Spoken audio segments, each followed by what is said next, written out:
እንደዛ አርገ ክሽን አርገ ደብዳቤ ጻፍክላት ልጅ አልነበረችም?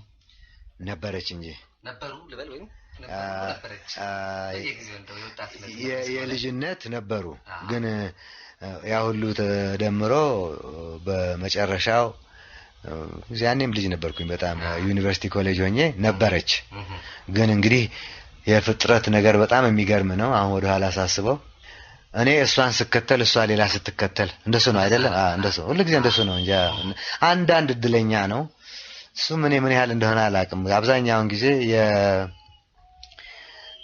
ልጆች ሆነን እንደሚመስለኝ መወደድን ከመወደድ የበለጠ ስለምንፈልግ እንግዲህ እኔ ከወደድኳት እኔ በቃ የገዛችው መሬት ሆኗል ደግሞ ሌላ ፍለጋት ሄዳለች እኔን ደግሞ የምትከተል ሌላ አለች አሁን እንደምሰማ ያኔ አላወኩም እና አይገጥምም እና እንደሱም የሆነው ደግሞ አንዱ ደግሞ ማፍቀር የእድገት በር ስለሆነ ይመስለኛል እኔ እንደ ሌሎቹ ጻፊዎች አላይም ዛሬ እንኳን አንዱን የሳለ ስላሴ ብርሃነ ማርያምን ሹክሹክታ ሳነባት ነበረ እዚያ ውስጥ እሱ አይደለም አንዱ ባህሪ ምን ይላል እንዴት እንትን ፉዞ ነው ምን የሚል ቦታ አለች ስለ አንድ ወጣት ልጅ ወንድ ሴት ወዶ ጨርቁን የጣለ አይነት ነገር እና እዚያ ቁጭ ብለው የሚተቹት ባህሪያት እንዴት ወንድ ልጅ ለሴት ይሞታል ምናምን እንደዚህ ይሆናል ወንድ ልጅ ለሴት ካላበደ ለምን ሊያብድ ነው ታዲያ የፍቅር መክፈቻው መጀመሪያ ወጣት ለወንድ ወጣት ሴትን መውደድ ለሴት ወጣት ወንድን መውደድ ከዚያ በኋላ ነው ለእግዚአብሔር ለሀገር ምናምን ሁሉ እሱ የሚመጣው በሩ እሱ ነው እና የኔን ብለኔ በሩን የከፈተችልኝ አንዲት ልጅ ነበረች ስሟን አላነሳውም እዚህ ላይ ወንድ ልጅ ለሴት ካላበደ ለምን ሊያብድ ነው ታዲያ ቀጥታ ወደ ግጥም ስራዎች ልግባ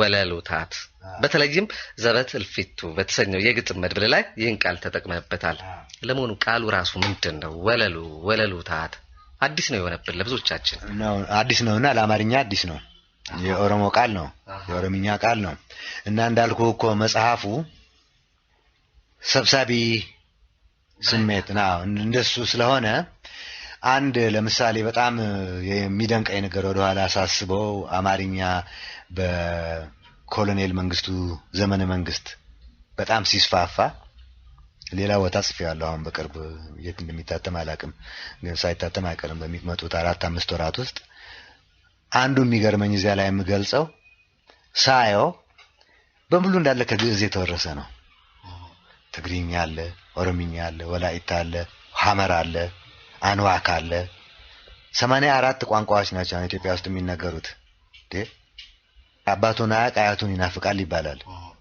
ለኔና ላንተ ከአማርኛ ከኦሮሚኛ ግዕዝ ቀልቀር ወይንም ከትግሪኛ ግዕዝ ቀርቦት ነው እና የኢትዮጵያ እኔ እንደሚመስለኝ በእኔ አስተያየት ነው ሌላ ሰው ላይስማማ ይችላል ያለፈውን ታሪካችንን መኖሩ ጥሩ ነው ኮርተንበት ግን 5 ደቂቃ ይበቃታል ኩራቷ ከደዚያ ወደ አካባቢው መለስ አለብህ እኔ ምኖረው አያቶቼ ወለጋ ውስጥ አይደለም ምኖረው በመጣ አዲስ አበባ ነው ቁጭ በያንን ሳጤን ቡል ምን ያረጋል ደሞስ ለምንድን ነው ማደርገው ለአንተ አጥገው እዚህ ወንድሜ ያለ ለምንድን ነው የአያት ቅድመ አያቶችን ወንድሞች ፍለጋ ወለጋ መሄደው እና የአማርኛ አስተዳደጉ አንዳንዴ ሳይሆን እንደሱ ይሆናል ግዕዝን መጥላት አይደለም ግዕዝ ልትጠቀምበት ትችላለህ ያው ያለውን ሁሉ ግን ለአማርኛ ከኦሮሚኛ ከሚነገረው ወላይታ ከጉራጌኛ ከትግሪኛ የበለጠ ሊቀርበው የሚችል ቋንቋ የለም እና በአማርኛ ያለው ግጥም ነው ግጥም ገጠመ መጨረሻው ተገናኘ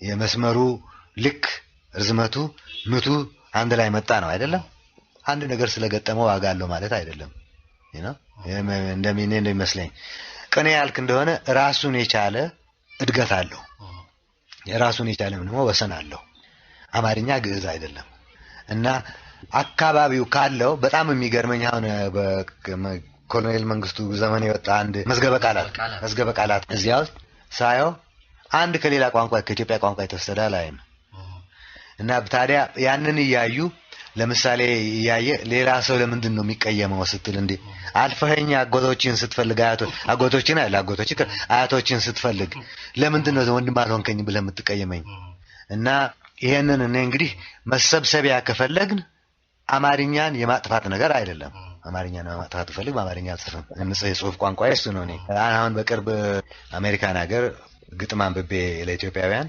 ስናገር ከጨረስን በኋላ አንዱ በዚህ በቁቤ ስለሚጽፉት ምን ታስባለህ አለኝ።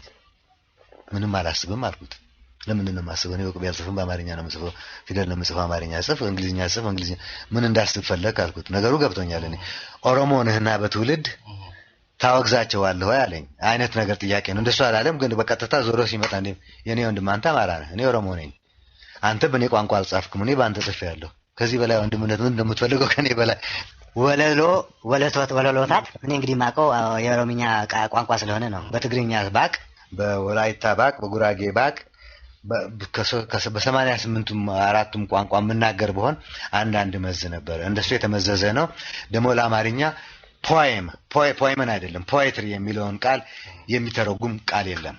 ቅኔ ፖኤትሪ አይደለም፣ ግጥምም ፖኤትሪ፣ ግጥምማ ቨርስ ነው። እና እኛ ከዛሬ ጀምሮ ወለሎ ፖኤትሪ ነው ካሉ ፖኤትሪ ነው አለቀ።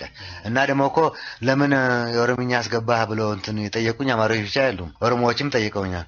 ለምን ነው እኛን ቃል አውጥተህ እዚያ ላይ የምታደርገው? ማን እነሱ አደረገው? ቋንቋ ሜዳ ላይ ያለ ነገር ነው። እና ለዚህ ነው የመጣው። እና ወለሎ ፖኤትሪ የሚለውን የተካ እንደሆነ ጥሩ። ህዝቡ ካልተቀበለው ደግሞ አንድ ጊዜ በ1990 ዓመተ ምህረት ውስጥ መቶ ዓመት ሆኖታል። አንድ ሰለሞን የሚባል ሰው እንዲህ አምጥቶ ማንም አልተቀበለለትም ተብሎ ይታለፋል። አዎ ለመሆኑ ጋሽ ሰለሞን ቅድምም አሁን አንተ እስቲ ያኔ እንደዛ ሰውዬ አይደለም አካሄድ አሜሪካን ሀገር ውስጥ እንዳጋጠመ ግን አንተ በኦሮምኛ ግጥም ጽፈህ ታውቃለህ? ለምሳሌ በፈረንሳይኛ ጽፈሃል፣ በእንግሊዝኛ ጽፈሃል፣ በአማርኛ አማርኛም ጽፌያለሁ፣ በኦሮምኛ ጽፌያለሁ። ሞት ለኔ ቋንቋ እንደ መጠቀሚያ መሳሪያ ያለ አይደለም፣ እንደ ደብተር እንደ እርሳስ እንደ ትልቅ ነገር አድርጌ አላየውም። ቻይና ባድግ ኖሮ ቻይና ይሆን ነበር ቋንቋዬ። እና እርግጠኛ ነኝ የማገባትም የቻይና ኮረዳ ትሆን ነበረ። ወለጋ ባድግ ኖሮ አዲስ አበባ ማደግ ፈንታ የጽሁፍ ቋንቋዬ ኦሮምኛ ይሆን ነበረ። ደግሞ አንዳንድ ዘመን አሁን እንደኔ ልጅ ደግሞ አሜሪካ ባድግ እንግሊዝኛ ይሆን ነበረ። እና እኔ በዘር በቋንቋ በባህል በዜግነት በኢትዮጵያዊነት አልኮራም አላፍርም ነኝ። በቃ አለቀ። ምን እንጨምር ከዚያ በላይ? እሱ ወደ ሌላ ነገር ልመልስ። ልጅነት የተሰኘው የግጥም መድብል ላይ 40 ተኩል ግጥሞች የምትል ነገር አንብቤያለሁ። ምንድነው 40 ተኩል?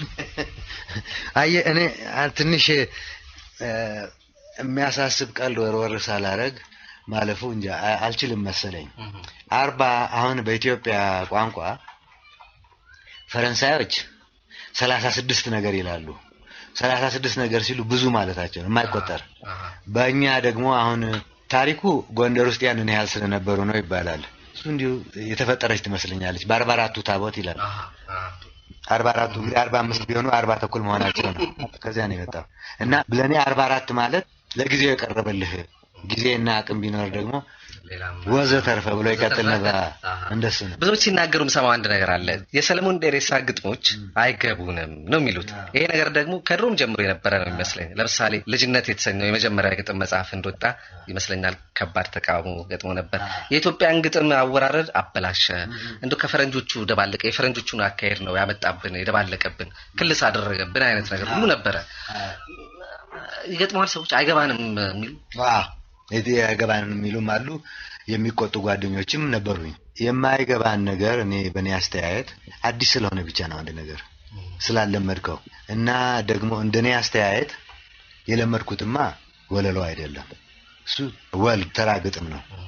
ሊያምር ይችላል። አሁን መንገድ ላይ ስትሄድ ውብ ሴቶች ማአት ናቸው፣ ወለሎ አይደሉም። እንደሚመስለኝ የባህላችን ከላይ ታች ከሰሜን ደቡብ ከምዕራብ እስከ ምስራቅ ድረስ አዲስ ነገር ሲገጥመን አንወድም፣ እንደተደፈርን እናየዋለን። እንደሚመስለኝ ከዚህ ቀደም ብዙ ጊዜ ደጋግሜ ብየዋለሁ፣ የእውቀትን እናመልካለን እኛ በተለይ ኢትዮጵያውያን። ለዚህ ነው ከየትም ዘርፈን የራሳችንን እናደርገዋለን። እና እሱ ደግሞ በአንድ በኩል የሚያኮራ ሲሆን በአንድ በኩል ደግሞ በጣም አደገኛ መስሎ ነው የሚታየኝ። ምክንያቱም ከዚህ ምንም እንዳይወጣ ይሆናል። ሽሽቱ የኢትዮጵያዊ ሽሽቱ ለጊዜ ካለማወቅ ነው። አለማወቅህ መካከል ደግሞ ቁጭ ካልክ መነሳት አትችልም። እና ትንሽ ሳይገባው ሲቀር ኢትዮጵያዊ ይቆጣል። እንዴት አባክ ሆነ እኔ እንደፈራ ነው ደግሞ የማላውቀውን ነገር የምታመጣው? ለምን እንደፈራ አይደለም ወንድም ስለሆንኩኝ አለማወቅ መካከል አብረኸኝ ቁጭ በል ስለው ይደናገጥና ይቆጣል። እና በጣም እኔ በታሪካችን ውስጥ ለ3000 ዓመት ይሁን 50000 ዓመት እንደ ድንጋይ የተሸከምነው አለማወቅን መፍራት ይመስለኛል። እና አለመረዳትን ከዚያ ጋር ቁጭ ማለትን። የኔ መነሻዬ ምናልባትም ደደብ እየተባልኩ ስለጀመርኩኝ ይሆናል ትምህርትን መነሻዬ አለማወቅ ነው። አይጨንቀኝም ማላውቀው ቦታ መቀመጥ እና የኔ ምናልባት ትንሽ ጀግንነትን ብመኝ በሽፍትነት ሳይሆን አለማወቅ የአባቴ ቤት ሆኖን በመቀበል ነው። አንዳንዶች ደግሞ ለየት ያለ ሐሳብ አላቸው። ሰለሞን ግጥሞቹን ሲያነባቸው ደስ ይላሉ፣ ይገባሉ። ነገር ግን ተጽፈው ሲያነቧቸው ወይም ሌላው ሰው ሲያነባቸው ስሜት አይሰጡም። እንዲህም የሚሉ አሉ። እስማማለሁ። እስቲ ምክንያቱም ለምን በተግባር አናየውም? እንበላውን ለምሳሌ እዚች ዘበትል ፊቱ ላይ እኔ አንድ ግጥም መርጬ ማለት ምቺን ዘበትል ፊቱን ላንብባት። ከዛም በኋላ ደግሞ እስቲ አንተ ትመጣባትና ምንድነው እንግዲህ እንዲያ ያለው ነገር የሚለውን ነገር እንመልከተው። 47 ላይ ነች አሁን አይቻ ሳይበተኑ አይቆጠሩ ከዋክብት ቀዝቅዘው ሳይረጉ አላፍ ዓለማት ስፋት ከርዝመት ከጥልቀት ሊነጠል ገና ሳይፈራገጥ አንጋፋ ጎህ ሳይቀድ ኑሮ ባለመኖር ሳይሸበር አለመሆን በሁኔታ ሳይታሰር ቡችላ ጊዜ አይኖቿን ሳትከፍት ከዘመናት አራስነት በፊት ነበር ያፈቀርኩሽ። ከአድማስ አልነበረ አድማስ ስተኮስ ፈጥኜ ከጨረር አለመሆን ማዕፀን የጊዜ ፍሬ ሆነሽ ነበር ያፈቀርኩሽ። ሳንተዋወቅ ተነፋፍቀን ልንፋለግ ከምኞት ተጸንሰን ስንቱን አጋንንት ባብዶ አሳብደን ነበር ያፈቀርኩሽ። የትም ብልከሰከስ እኔነቴን በቁመናሽ ላውቀው ቅርጼን በቅርጽሽ ልተምነው መልኬን በመልክሽ ልለየው ስቀሰቀስ ያየውተን እንዳረሳው ናፍቆትሽ ከሐሳብ ፈጥኖ ናፍቆቴ ከስልቅ ሲቃ ቀጥኖ ብትነጠፊ በየሜዳው እኔኑ ፍለጋ ነው ተንፋሽሽ ሲዳስሰኝ አይገመት ርቀትን አቋርጦ ጊዜን ነጥሎ አሳጥሮ አጥፎ ነበር ብቻ ሳይሆን ይሆናል ነው ፍቅርሽ ሳልጠራጠር አፍቅሬ ሁሌም ማፈቅርሽ ከአማልክት መሻፈድ ተረግዘን ለአንድ አፍታ ተቀራርበን ቁጥር አለፍ ብርሃነ ዘመናት ለይተውን ዘላለማት አልፈው ተረስተው ዳግም ልንገናኝ የማታልፊ ፍቅሬ ፍቅርሽ የማይርቀኝ። እዚህ ውስጥ ምንም የማይገባ ነገር አለና ደግሞ ስታነበው በነገራችን ላይ እዚያ አብረን ስለተቀመጥን ሳይሆን ከኔ የተሻለ ነው የምታነበው። ቀልዴን አይደለም። አዎ በጣም ጥሩ አድርገህ ነው የምታነበውና እዚህ ውስጥ ይሄ አይገባኝም የሚል ሰው ሁለት ነው ችግሩ። አንደኛ አማርኛ ላያውቅ ይችላል እና እኔ እናት አማርኛ አታውቅም ነበር ብትኖር አይገባትም። እሱ አንድ ችግር ሊሆን ይችላል እና እሱን ችግር አይደለም አማርኛ መማር ብቻ ነው። ሁለተኛው ሊሆን የሚችለው አቀራረቡ ሚቶሎጂው ከብዙ ቦታ አራምባና ቆቦ ይረግጣል። ለምሳሌ ብዙ ይሄንን የሚያነብሰው በዘመኑ ሳይንስ በዘመኑ ኮዝሞሎጂ መሰረት ዓለም ከመፈጠሩ ዩኒቨርስ ከመፈጠሩ በፊት ዓለም እንለው ሁኔታ ከመፈጠሩ በፊት መጀመሪያ ነገር ምንም አልነበረም። አንዲት ስፋት ጥልቀት ቁመት ያልነበራት ነጥብ ነበረች ማትለካ እና ከመክረሯ የተነሳ ክብደቷ ሌላ ነበር። እሷ ፈንድታ ከዚያ ሁሉ መጣ ነው አይደለም። ይሁን አይሁን ያምራል ነገሩ እንደሱ ሲባል እኔ በጣም ይጥመኛል ሳስበው እንደሱ መፈጠሩ። እና ሁለተኛ ነገር እንግዲህ ከዚያ በኋላ የቀረው ያንን ሙገሳ ነው። ኑሮ ባለመኖር ሳይሸበር ምንም አልነበረምና እና የኦሪት ዘፍጥረትም እንደው ከዚህ አይርቅም እኮ በደንብ ካነበብከው እና እንግዲህ በየጊዜው መተርጎም አለበት አይደለም።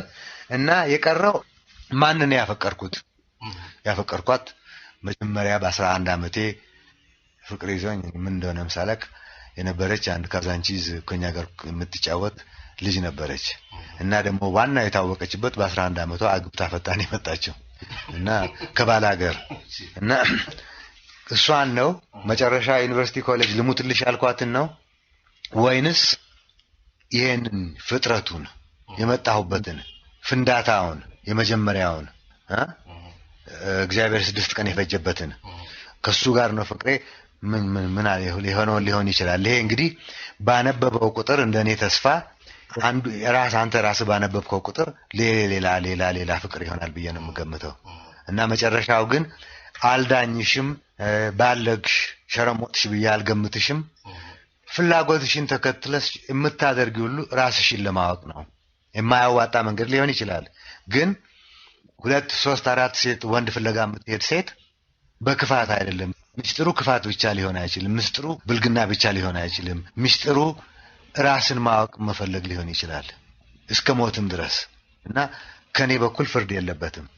እኔም ደግሞ እንዳንቺ በየቦታው ብልከሰከስ ደግሞ ነበረ በልጅነቴ ብልከሰከስ ነበረ እና በየቤቱ አዲስ አበባ ብቻ ሳይሆን አዲስ አበባን ፈረንሳይም ሀገር እስካገባ ድረስ ካገባ በኋላ ምን ችግር አልነበረም። እስካገባ ድረስ እልከሰከስ ነበርና ሳስበው እነዚያን ሁሉ ውብ ልጃገረዶች ፍለጋ አልነበረ ማን እንደሆንኩኝ ለማወቅ ነበረ። ግን ፍለጋ መዞሩ ወይ በሽታ ነው አለ በሽታ የሚሆንበት ሰው ከዚያ በመለስ ደግሞ ወጣት የሆነ እንደሆነ ደግሞ በእውነቱ ማን እንደሆነ ራሱን እንደ ራስን ማከክ እንደማወቅ ነው። እንደዚያ ነውና ከዚያ ጀምሮ የፍትወት መንቀሽቀሽና ካለማወቅ ተነስቶ ለማወቅ መንቀሽቀሽ በጣም የተቀራረቡ ነገሮች ይመስሉኛልና የግጥም ስለሱ ነው። ስለ ሰዎች ነው ማነሳብህ። 1-4-5 ሰዎች አሉ እንደው አጠር አድርገህ እንደው ክሬማቸውን እንደው ወይም የታየህ ነገር የቅርብ የነበሩ ሰዎች ናቸው። ከአያትህ ልጀምር። ብላታ ደሬሳ አመንቴ ቤተሰባቸው በሙሉ አካካዩ ነበር የሚላቸው ምንድን ነበር? አካካዩ አያቴ ማለት ነው በኦሮምኛ እና ቤተሰባችን እንዴት እንደሆነ አላውቅም ብቻ እንኳን የሆነ ብቻ ማለት ነው የምችለው ማንንም ይዘን ብንመጣ አብረውን የመጡት ጓደኞቻችን ሁሉ ልክ እንደ ልጆች ነው የሚቀበሉት። እዚያ አብረውን ያድጋሉ። እሳቸው ልጆቹም ከኛ ተቀብለው ሁሉ አካካዩ ነበር የሚላቸው። የውጭም ሀገር ሰው ስናመጣ ለምሳሌ በዚያን በቀዳማዊ ኃይለ ሥላሴ ዘመን ስኮላርሺፕ እየተሰጣቸው የሚወጡ አፍሪካን ነበሩ አፍሪካውያን ብዙዎቹን ቤታችን እዚያ ይዘን ሄደን እማማ እያሉ አካካዩ ልያሉ እነሱ የሚያደርጉት ከኮሌጅም እና ሰውየው በተለይ ካረጁ በኋላ ካደጉ በኋላ በልጅነታቸው ኃይለኛ ጥጋበኛ ነበሩ ይባላል። በኋላ ግን አደጉ መሰለኝ በጣም ለዝበው ነበረ።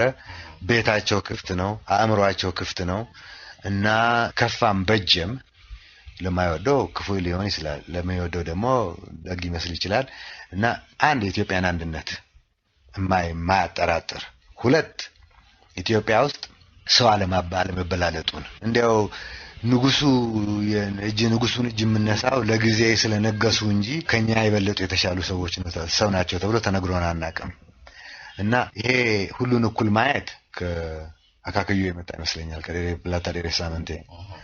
ሁለተኛ ነገር ደግሞ በጣም በሚያስደንቅ ቀልደኛ ነበሩ። እንደ አሜሪካ ቢወለዱ ኖሮ ሚሊዮኔር ይሆኑ ነበር ስታንድ አፕ ኮሜዲያን ሆነው እና ደግሞ እንደ ሁሉም ኃይለኛ ቀልደኛ ቀልዱን አንተና ያስቃል እንጂ እሳቸው ፈገግም አይሉም።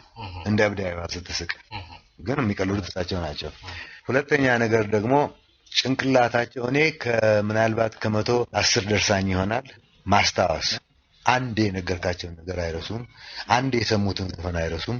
የበሉበትን የተጋበዙበትን በ1904 ዓመተ ምህረት ደረጀ መንገድ ስንሄድ እንደው አንድ ጥቦት አምጥቶልን ቀይ ጥቦት ነበረች ምናምን እንደሱ ነው የሚያወሩት ሁሉ ጊዜ እና ደግሞ አላስታውስም ስትል አይወዱም እና እኛንም ደግሞ የኢትዮጵያን ታሪክ በተለይ ደግሞ የኦሮሞን ታሪክ ከዚያ ደግሞ እሱን ከጨረስን በኋላ የጎጃምን፣ የጎንደርን፣ የወላሞን፣ የጉራጌን ሁሉንም ባያዳርሱ አንድ ባንድ ማታ እራት ተበልቶ በአንድ ሰዓት ደግሞ እንደ መኪና ናቸው ሰውየው ሰዓት 1 ደቂቃ አታልፉም እና እራት 1 ሰዓት እንቀመጣለን። እራት ተበልቶ እስከ 4 ሰዓት ድረስ ቁጭ ብለን እንሰማለን። የጠየቅነው ጥያቄ ሁሉ ይመለስልናል። ስለ አጎትህ ክቡር አቶ ይልማ ደሬሳ እስቲ አንድ መጽሐፍ ላይ ያነበብኩት ነገር ነው።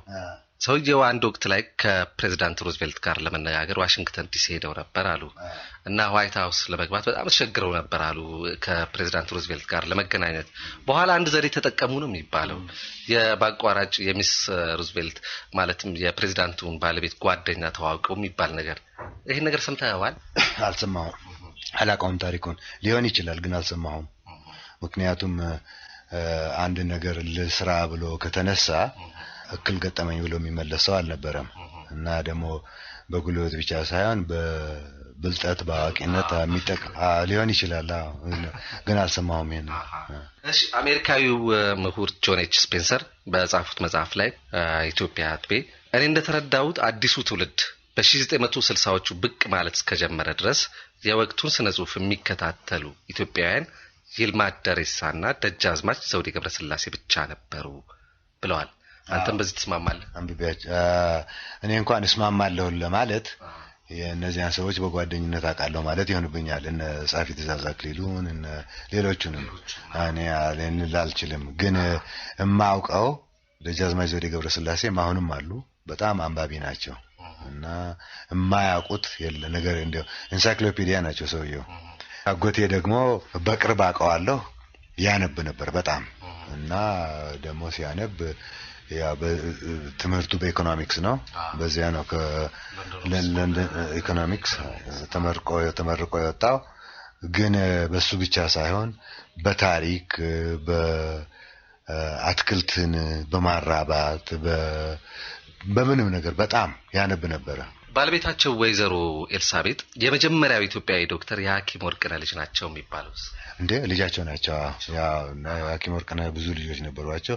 ከሴቶቹ ልጆቻቸው ወይዘሮ ኤልሳቤጥ ወርቅነህ ሁለተኛዋ ይመስሉኛል። እንግዲህ ከቀሩት በህይወት ነው ከማውቃቸው። በጣሊያን ጊዜ ጣሊያን የገደላቸው ብዙ ልጆች አሉ የሐኪም ወርቅነህ፣ በተለይ ወንዶች ልጆቻቸውን ከዶክተር ዮሐንስ ወርቅነህና ከዳዊት ወርቅነህ አሁን ሞቷል ዳዊት እና ከቴዎድሮስ ወርቅነህ በስተቀር የቀሩትን ጣሊያኖች ናቸው። ሁለቱን ጣሊያኖች ናቸው የገደሏቸው።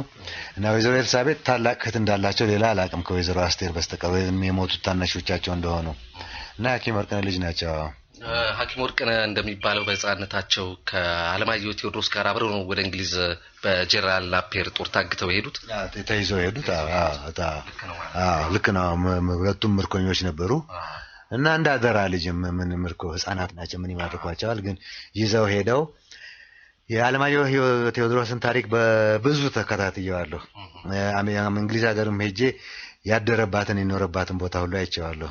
እና እሱ የሚያሳዝን ልጅ ነው። እንግዲህ እሳቸው የቀናቸው እንደሚመስለኝ የአጼ ቴዎድሮስ የንጉሱ ልጅ ስላልሆኑ ቤተሰብ እንዲያሳድጋቸው ተፈቀደ። ትንሽ በእድሜ የሚያንሱ ነበር መሰለኝ ከቴዎድሮስ ካለማየሁ እርግጠኛ አይደለሁም እሱን። እና እንግዲህ እንደማንም ህፃን ልጅ ፍቅር ነው የሚፈልጉት። ተወደው አደጉ። ሰውየው ብልህ ነበሩ። ተማሪ ቤት ገቡ። ሐኪም ሆነው በእንግሊዞችም በጣም የተከበሩ ሐኪም ነበሩ። እና በአጼ ምኒልክ ልመና ነው ወደዚህ የተመለሱት። እንግሊዝን ለምነው ማለት ነው። ሐኪም ወርቅነህ ለምነው አይደለም፣ እሳቸው ወደው ነው የመጡት እኔ እንደማውቀው። እንግሊዞቹ ግን እንግዲህ ዝም ብለው የሰው ሄዳ አትወስድም። እንግሊዝ ናቸው፣ የተማሩ ሰው ናቸው። እና ተለምነው መጡ።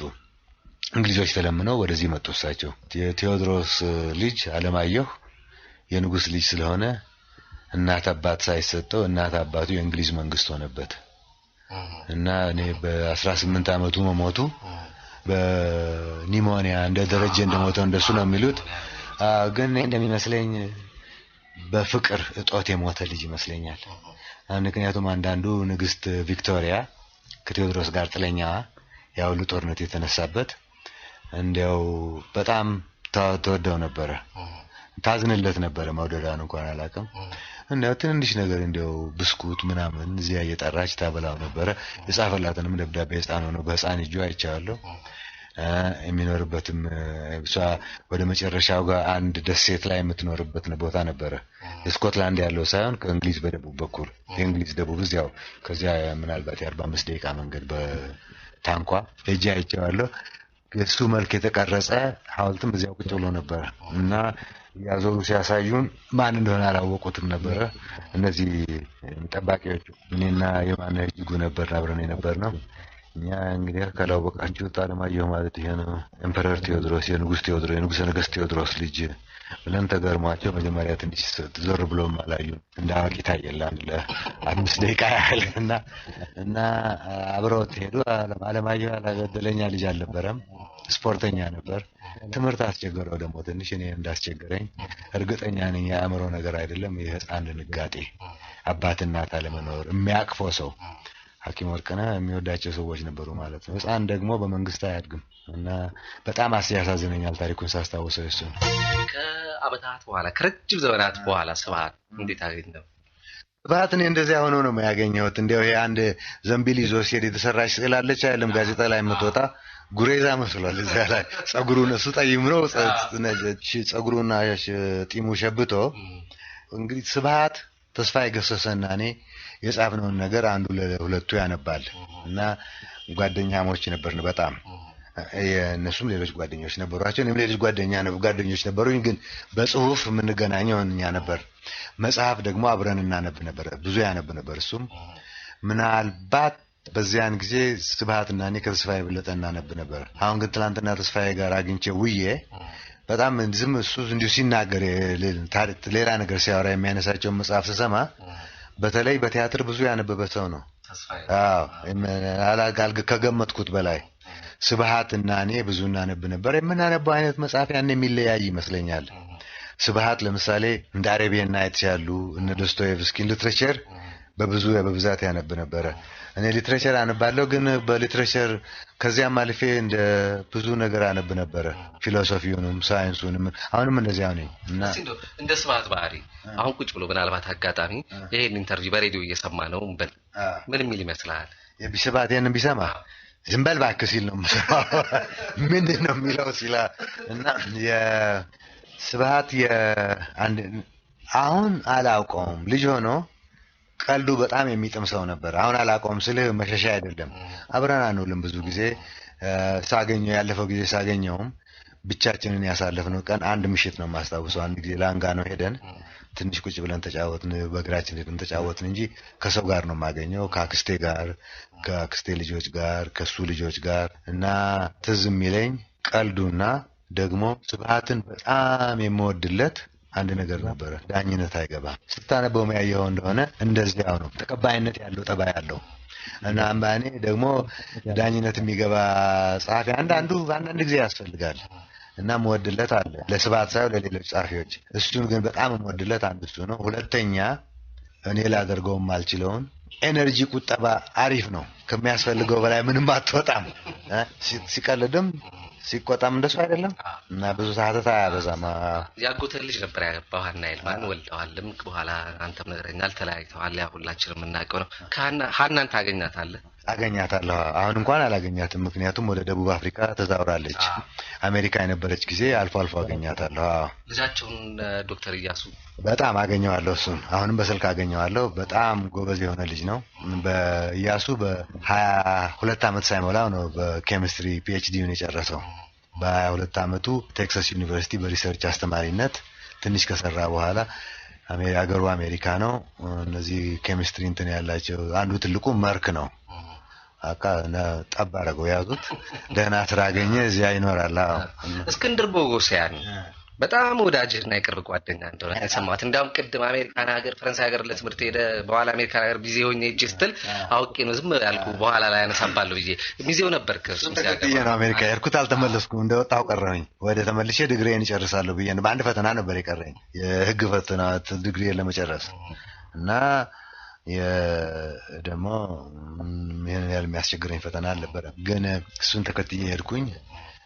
ሜሪልን የምትባል እኛ ፋኑ የምንላት ሚስቱን አገባ፣ 2 ልጆች ወለደ እና ብዙ ሰው አስተማረ። እስክንድር ከሁሉም ለኔ በልብ ከወንድሞቼም ከጓደኞቼም ሁሉ የበለጠ የሚቀርበኝ ሰው ነው እና የማደንቀው ሰዓሊ ነው። ከኔ አድናቆት በስተቀር ደግሞ ቸርነቱ ወሰን የሌለው አስተማሪ ነው እና በሄድኩበት ጥቁር አሜሪካኖች ሳገኝ ከደሴቶች የሚመጡ ከጃሜይካ እንደ አይነት ቦታ ከሚመጡ ሳይ እሱ ያላስተማረው የለም። ደግሞ ሲሰጥ በገፍ ነው። ይገርማል። ብዙ አያነብም እስክንድር፣ ግን የዓለምን ስነ ጥበብ ታሪክ ከፈለክ ከሱ እኩል የሚያውቅ ሰው አጋጥሞኝ አያውቅም። እኔ ግን ቁጭ ብሎ አይነግርህም። እንዲሁ ድንገት በጨዋታ ላይ አረሳስተህ ያስጀመርከው እንደሆነ እና አንድ ነገር ከስብሐት ጋር የሚመሳሰልበት እስክንድር በጨዋታ ላይ ሲሆን ጥሩ ይጫወታል። በጨዋታ ሳይሆን ሲያስተምር በአንድ ቃል ነው። ታተታ አጭር፣ በጣም ግንባሯን ነው የሚላት። ጻሊና ገጣሚ ገብረ ክርስቶስ ደስታ እሱም የቅርብ ወዳጅ ነበር። በጣም የቅርብ ወዳጅ ነበር። እንዲያውም ከእስክንድር ጋር የተቻረክ ነው ጀርመን ሀገር የኢትዮጵያውያን ተማሪዎች ስብሰባ ኖሮ ተሰብስበን ሄደን ኢትዮጵያውያን አውሮፓ ያሉ ሁሉ ተሰብስበን ገብረ ክርስቶስ አልመጣም ነበር ስብሰባው ላይ። ለምን እንዳልመጣ አላውቅም። ስንጨርስ እስክንድርና እኔ በልን እንፈልገው ተባባልና ሄደን እኔ ገብረ ክርስቶስን ከድሮ ጀምሬ ያውቀዋለሁ። ዊንጌት አብረን ነበርን። ታላቅ ነበር ግን ታውቃለህ። እንዲያውም ብይስ ተጫውተን አሸንፎኝ ብዩን ነጥቄው ጣራ ላይ ሰቅየበት በጥፊ አጭሳጭ ተለቆኛል። ትንሽ ከኔ ይበልጥ ነበር፣ ደግሞ ጉልበተኛ ነበር። ገራርፎኛል በጥፊ እና ስለማውቀው እና ደግሞ ካደክ ነው እንግዲህ ከዊንጌት ከወጣን በኋላ ስዕል ይሰራ ነበር። አንዳንድ እየጠራ ያሳየኝ ነበር። ፒያሳ ይኖር ነበር። እኔ ከማውቃቸው የኢትዮጵያ ግጥም ጸሐፊዎች መንግስቱ ለማን የምወድለት አለ፣ ዳኛቸው ወርቁን የምወድለት አለ፣ ግጥም ማለቴ ነው። ጸጋዬ ገብረመድህንን የምወድለት አለ። በኔ አስተያየት ግን ተከታትሎ እንደ ገብረ ክርስቶስ ግጥም የሚዋጣለት ያለ አይመስለኝም። በጣም ትልቅ ተሰጥኦ ነበረው። እስካሁን ድረስ አልታተሙም እና እግዚአብሔር ያለ እንደሆነ ስለሱ አንድ ነገር አደርጋለሁ ብዬ አስባለሁ፣ ዘመዶቹ ከፈቀዱ። በስዕልም በግጥምም በወለሎም ተሰጥኦ ያለው ልጅ ነበረ። ዮሐንስ አድማሱ ጋር ጓደኞች ነበርን። እዚህ ከሐረር አልነበረም፣ ይመጣ ነበረ፣ ይፈልገኛል፣ እኔም ፈልገዋለሁ፣ ጊዜ አብረን እናሳልፋለን። ግጥም ያነብልኛል፣ እኔም አነብለታለሁ። ግን የኔ ግጥም የሚጥመው አይመስለኝም ነበረ። ትችት አንዳችሁ በአንደኛችሁ ላይ ተሰነዝሩ ነበር ነው የሰማሁት። እየተሰባሰባችሁ ስትናበብ እና እኔ ከእሱ አስተካክል ነበር የሚለው እና ወደ ዮሐንስ አስተካክል ሲል እኔ ወደ መጽሐፉ ተመልና ነው የሚለው። እኔ ደግሞ ይሄንን በኃይለኛ አእምሮ ያስከውን ልቀቀው ነበር የምለው። ለቀቅ አድርገው። እና ግጥም ብዙ ያፈስ ነበር እሱ። አፍሰው ሁሉም ለትርጉሙ አትጨነቅ፣ ለኢትዮጵያ ጠቃሚ መሆን የለበትም፣ ዮሐንስን ያስደስተው እስቲ ልቀቀው ነበር የምለው። እና እንግዲህ ከዚህ በላይ እንትን ሲያነብልኝ አይጥመኝ ማለት አይደለም፣ ለኔም አይጥመው ማለት መንግስቱ ለማም በኔ ግጥም ይቀልድ ነበር። ግን የመጨረሻ ላይ ትዝታ መጽሐፈ ትዝታውን ሲጽፍ የራሱን የሚከፍታት በኔ 3 መስመሮች ነው። እና አንዱን መተቸታችን የሰውየውን ችሎታ ለማወቅ አልነበረም። እና ደግሞ መከራ ነው መተቸቱ። ጓደኞቼ ናቸው እና የትኛው ጋር ነው የጓደኝነት ፍቅር አልቆ የተቺው እንትን ምን የሚነሳው? ከዳኛቸውም ጋር እኔ እንደሱ ሆኜ ነበር። በተለይ ከሱ ጋር ላነሳብ ነበር። ዳኛቸው ወርቁ በጣም ቁጥብ፣ ከሰው ጋር ለመግባባትና ለመደባለቅ ብዙም የማይደፍር አይነት ሰው ነው ነበር የሚባለው። ዳኛቸው የማይደፍር ሳይሆን አስቸጋሪ ሰው ነበር ለአብዛኛው ሰው። ከኔ ጋር ግን መጀመሪያ ከተገናኘንበት ቀን ያኔ ያቺ መጽሐፍ ስትወጣ ልጅነት በጋዜጣም በምንም ብዙ ተገጭታ ነበረ እና አንድ በቁም ጽፈት በምትመስል እጅ በእጅ የተጻፈች ደብዳቤ ተደርሰኝና ከፍቼ ሳነባት ፊርማ የላትም፣ ግን በጣም እንትን የምስጋና ነበረ እና ደስ አለኝ። ሌሎችም የሚገጫጩኝ ያው ጋዜጠኛ ጓደኞቼ የነበሩ መልስ አልሰጠሁም። እኔ መልስ አልሰጥም እና ያሳባቸውን ገለጹ። ምን ትላቸዋለህ? ለምን አልወደዳችሁልኝም? እና ዳኛቸው እሱን አድርጎ አንድ ቀን ወርቁ ተገኝ ይሁን መሐመድ ኢድሪስ ከሁለቱ አንዱ ይዘውት ቢሮ ይመጣሉ ለኢንተርቪው መጥቶ ሬዲዮ ኢትዮጵያ እና ቁጭ ብለን ስናወራ ይሄ ሰው ምን አይነት ሰው ነው ያልኩኝ ቁጭ ብያለሁ። በኋላ አደፍርስ መጽሐፉ እዚያ ያ ጋዜጠኛው ይዞታል። ወርቁን መሐመድ አላውቅም፣ እንዲህ ገለጥ ሳረግ ጽፈቱን አየሁት። የእጅ ጽፈት እዚያ ላይ ጻፈል እና ምንም አላልኩትም። አደፍርስን እኔ አንብቤያት ወድጄለታለሁ በጣም እና አሁንም በጣም እኔ በአማርኛ ተጻፈ መጽሐፍ ስትለኝ አደፍርስ ነው መነሻው ዋናው እኔ እንደሚመስለኝ እና ምንም እንትን ሳልጠራጠር አንዳንድ አሉ እንዲያው ከቋንቋው ከጭንቅላታቸው እየተወረወረ የሚወጣ በዚያ ደረጃ እርግለኔ አንደኛው ዳኛቸው ነው። እና ደግሞ አንድ ቀን እጽፋታለሁ ለቀዳማዊ ኃይለ ሥላሴ ሽልማት ከዩኒቨርሲቲ ተባረረ።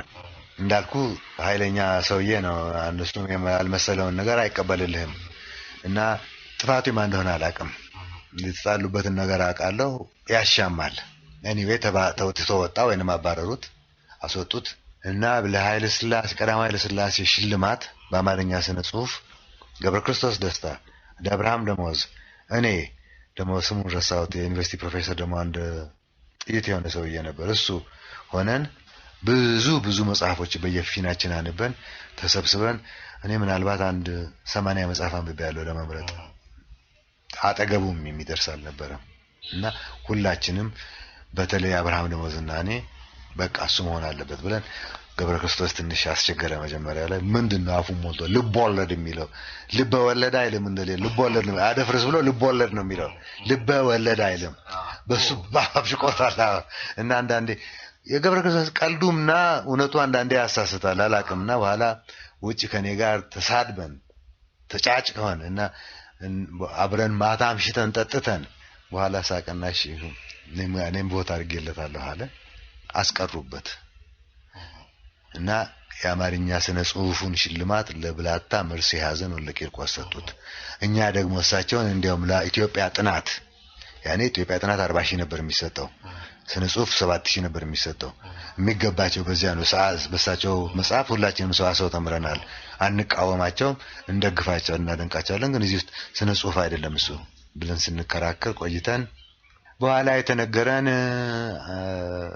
ጻፊ ትእዛዝና ይልማ ደሬሳ ጻፊ ዘክሊሉ እነሱ ነበሩ እንትኖቹ ጋቨርነሮቹ የሰነስ ቦርዱ ግን እነሱ አይመርጡም እነሱ አስተዳዳሪ ቦርድ ናቸው ለያንዳንዱ ለስዕልም ለምንም የተቋቋመ ትንሽ ኮሚቴ አለ ለስነ ጽሁፍ የተቋቋመው እኛ ነበር እና ብለን አቀረብን በኋላ የለም እነሱ ናቸው ያሉት ተባለ እና ታዲያ አብርሃም ደሞዝ አቶ ስዩም አረጎትን ያውቀዋል እሱም እዚያ ቦርድ ላይ ነበር ሄዶ ጠየቀው እኔ በቀጥታ አጎቴ ቤት ሄድኩኝና ምንድነው የስልጣን ሽሚያ በአንተና በጻፊ ትእዛዝ አክሊሉ ደረጃ ከኛ ጋር የምትጋፉት እንዴ ኮሚቴ ቋቋም ተባለ ተቋቋም 80 መጽሐፍ አነበብኩኝ እኔ እና እንዴት እንደዚህ እንደፈራለን ልጆችስ ብንሆን ወጣቶችስ ብንሆን በምን አለ በዚህ እኛ ምን አገባንና እንደውም እኛ ጋር ደረሰም አላልንም አለ እንዴ አንተ አትኖር ይሆናል ጻፊ ትእዛዝ አክሊሉ ብለው እንደሆነ አይ ምን ነው እንደ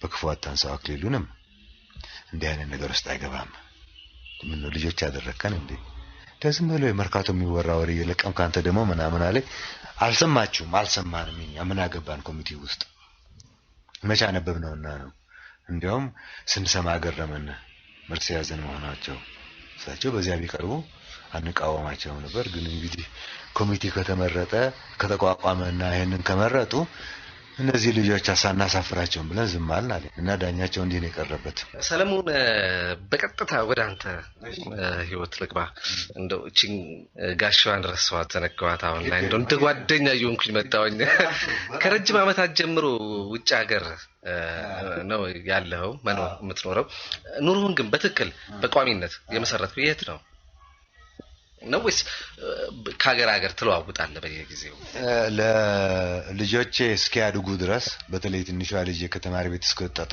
ድረስ ሚኒሶታ ነበር የምኖረው እና ከእናቷም ጋር ስንለያይ የስምምነቱ አንዱ መሰረት ሁለታችንም እሷ ሰከንደሪ ተማሪ ቤት እስክትጨርስ የመጨረሻው ወዲ ሰከንደሪ ተማሪ ቤት እስክትጨርስ ሁለታችንም ከከተማ እንዳንወጣ ሁለተኛ ደግሞ የኔም የሷን ቤት ለልጆቹ ክፍት ሆነው የፈለጉበት እንዲኖሩ እና ይሄ እንዳገሩ ልማድ ተካሰን ሄደን እኔ ነኝ ለአሳዳጊ እኔ ነኝ አሳዳጊ በጣም ይፋጃሉ እኔ የኔ አባባነቱ እኔ ነበርኩኝ በሱ ላይ ለፋሁት የፈለግሽውን ለቅልሻለሁ ግን ልጆቻችን እቃ አይደሉም አንካፈላቸውም የኔ አይደለም እኔ ልጅ የምለውም የፍቅር ነው እንጂ መኪና እንደምለው አይደለምና አንቺም እንደሱ እንደሆነሽ ያውቃለሁ በዚህ እንስማማ አልኳት ተስማማች እና ልጆቹ እሷ የመጨረሻ ሰከንደሪ ጨርሳ እስክትወጣ ድረስ እናቷ ቆየች በቃሏ መሰረት ከዚያ በኋላ እኔ ደግሞ ኮሌጅ እስክትጨርስ ድረስ ያደ ለመደችበት ክፍል መታ እንድታድር ለረፍቷ ስትወጣ እሷ ከኮሌጅ ስትወጣ ድረስ ተጠብቃለሁ በየጠበቅኩኝ መጣችና ደግሞ ሚኒሶታ ስራ ያዘች ለጥቂት ጊዜ አሁን ሁሉም ሄደዋል እኔ ብቻ ቀረሁኝ እዛ እናትየዋም ሄደች አግብታለች ያገሯን ልጅ አሜሪካን